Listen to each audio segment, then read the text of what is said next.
साथियों, आज आप सभी को यहाँ बुलाने का हमारा मेन उद्देश्य है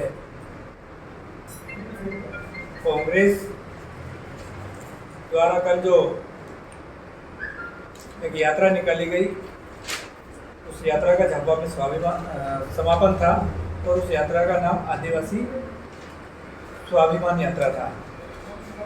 साथियों, मैं आप सबके माध्यम से कांग्रेस और उनके समस्त नेताओं, उसमें कांतिलाल जी भूरिया, यात्रा की अगुवाई करे डॉक्टर विक्रांत भूरिया, सबसे पूछना चाहता हूं कि आदिवासियों का स्वाभिमान आप लोगों ने कभी किया नहीं, आप कैसा स्वाभिमान मान रहे हैं? जब भारत अंग्रेजों की गुलामी से मुक्त हुआ तब से आपने राज किया, तब से यहाँ पर आदिवासी निवास है, लेकिन आपने कभी किसी आदिवासी का मान सम्मान नहीं किया।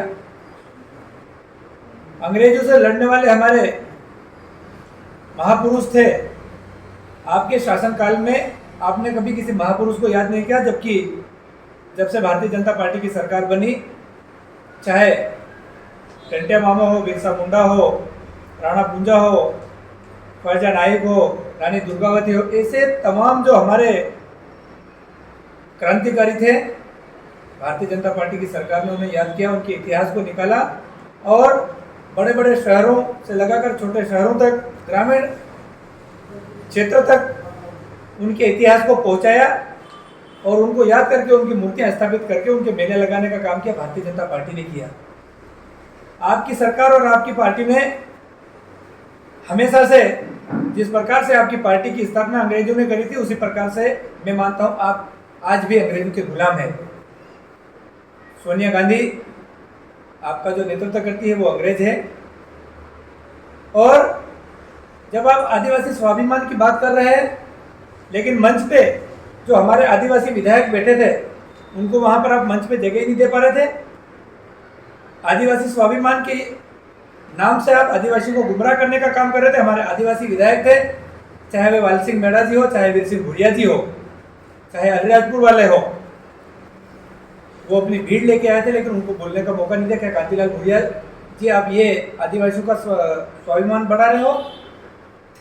जब आप केंद्र में कृषि मंत्री थे तब आपने और सरकार ने विदेश में आदिवासी किसानों को भ्रमण पर ले जाने की योजना थी, तो क्या उस समय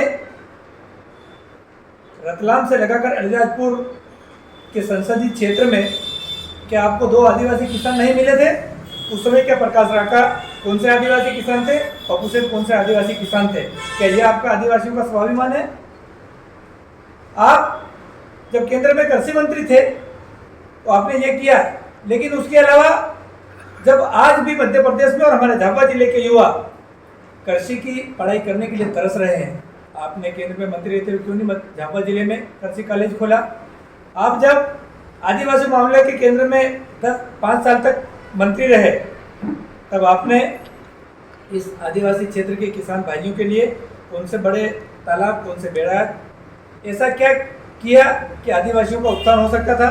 उस समय एक आदिवासी विश्वविद्यालय की स्थापना कर सकते थे, आदिवासियों के लिए बहुत कुछ कर सकते थे, लेकिन आपने आदिवासियों के नाम पर वोट लेकर उनका खून चूसने के अलावा आपने कोई काम नहीं किया।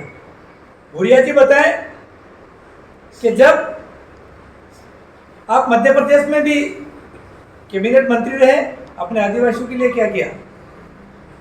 आज हम आपको दावे के साथ कह सकते हैं कि 2003 के बाद से मध्य प्रदेश में भारतीय जनता पार्टी की सरकार बनी और 2003 के पहले की आपकी दिग्विजय सिंह के शासनकाल की सरकारें हम देखते हैं, तो उस समय हमारे आदिवासी बच्चों को पढ़ने के लिए स्कूल नहीं हुआ करते थे, उनके लिए गणवेश नहीं मिल पाती थी, उनके लिए मध्याह्न भोजन नहीं मिल पाता था। जबकि भारतीय जनता पार्टी की सरकार ने इतनी अच्छी शैक्षणिक संस्थाएं खोली, अच्छे स्कूल कॉलेज खोले, उसका परिणाम है कि कांतिलाल जी, आपके बेटे डॉक्टर विक्रांत भूरिया भी भारतीय जनता पार्टी की सरकार में ही डॉक्टर की डिग्री प्राप्त करी है।